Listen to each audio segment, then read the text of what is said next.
الحل اللي انا عملته اللي انا جبتك هنا هتقعدي في بيت ابوكي تاكلي وتشربي وتلبسي انتي وولادك وانتوا على راسي، وابوكي مش هيكل بيكي ولا بولادك، اي مصاريف احنا كافلين بده.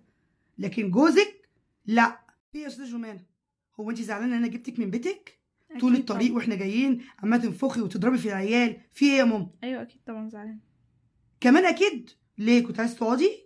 علشان انت على طول انت اللي بتفضلي تقولي لي ما تزعليش وما تسيبيش بيتك. انا بقول لك على طول ما تزعليش وما تسيبيش بيتك. ده حقيقه. بس ليه؟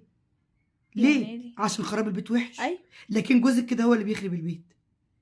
انتي هتعيشي معاه ازاي وانتي بتنزلي بتشتغلي وانتي اللي بتصرفي على طب البيت؟ فيها ايه يعني يا ماما؟ هتشوف. لا، ما فيها كتير. فيها كتير قوي. عارفه يا حبيبتي، لو انت جيتي قلتي لي انا عايزه انزل انا وجوزي اساعده ايدي في ايده عشان اشتغل عشان الدنيا اللي احنا فيها دي، انا اول واحده هشجعك واقول لك انت جدعه وبنت رجاله، لان الست الصح هي اللي بتساعد جوزها. ايه المشكله؟ ايدي في ايدك في الدنيا دي اساعدك، ايه المشكله؟ لكن انت تنام في السرير وانا اللي انزل اشتغل؟ لا.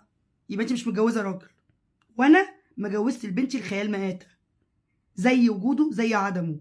راجل يعني مسؤوليه يعني بيت. لما انا كلمته مره وابوك كلمه مره واخواتي كلموه وابوه كلمه وامه كلمته واخواته كل الناس كلمته، كان رده ايه؟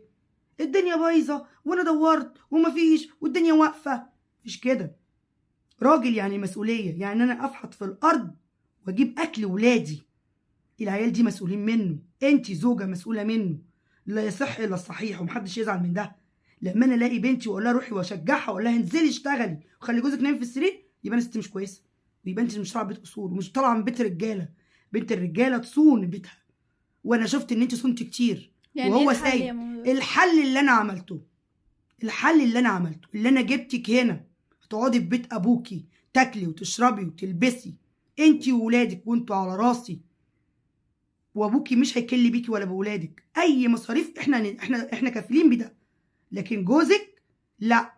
واي وقت يجي لكلام مع ابوكي، والكلام اللي هيتقال له لما تبقى راجل وقد مسؤوليه ست وعيال، تعالى خدهم بيتك.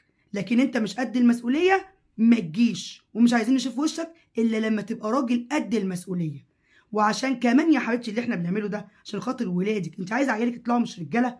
لما يشوفوا ابوهم بينام في السرير وامهم بتشتغل يبقوا ازاي رجاله؟ لكن لما يعرفوا يعني ايه مسؤوليه ويعني ايه راجل يطلع ويشتغل ويجيب الفلوس، هيطلعوا عيلك رجاله. اللي احنا بنعمله الصح، ومش عايزه اسمع منك ولا كلمه في الموضوع ده، وخلص الكلام يا جمانه.